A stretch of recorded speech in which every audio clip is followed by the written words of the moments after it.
শেরপুর সদর উপজেলার রিকশা, অটোরিকশা ও ভ্যান চালক শ্রমিক ইউনিয়নের ত্রিবার্ষিক সম্মেলন অনুষ্ঠিত হয়েছে। সম্মেলন শেষে কণ্ঠভোটে মোহাম্মদ মজনু মিয়াকে পুনরায় সভাপতি এবং মোহাম্মদ আশরাফুল আলমকে সাধারণ সম্পাদক করে 13 সদস্য বিশিষ্ট নতুন কার্যনির্বাহী কমিটি গঠন করা হয়েছে। শেরপুর থেকে মোহাম্মদ সাইদুর রহমানের পাঠানো ভিডিও চিত্রে দেখুন বিস্তারিত। শুক্রবার বিকেলে শেরপুর পৌরসভার শেখহাটি এলাকায় সংগঠনের অস্থায়ী কার্যালয়ে এই সম্মেলন অনুষ্ঠিত হয়। এতে সভাপতিত্ব করেন সংগঠনের সভাপতি মোহাম্মদ মজনু মিয়া। সম্মেলনে প্রধান অতিথি হিসেবে উপস্থিত ছিলেন সংগঠনের উপদেষ্টা ও শেরপুর জেলা ও দায়রা জজ আদালতের পিপি অ্যাডভোকেট মোহাম্মদ আব্দুল মান্নান।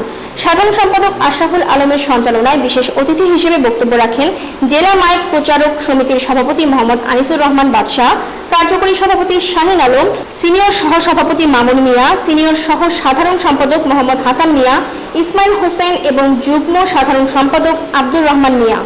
সভাপতির বক্তব্যে মোহাম্মদ মজনু মিয়া বলেন, চালক শ্রমিকদের অধিকার রক্ষায় সবাইকে ঐক্যবদ্ধ থাকতে হবে। একই সঙ্গে যাত্রী সেবার সতর্কতা, সড়ক নিরাপত্তা নিশ্চিত করা এবং নিরাপদ গন্তব্যে পৌঁছানোর বিষয়ে চালকদের সচেতন হওয়ার আহ্বান জানান তিনি আরো বলেন, সাম্প্রতিক সময়ে অটোরিকশা চালকরা ছিনতাই ও হত্যার ঘটনার শিকার হচ্ছেন।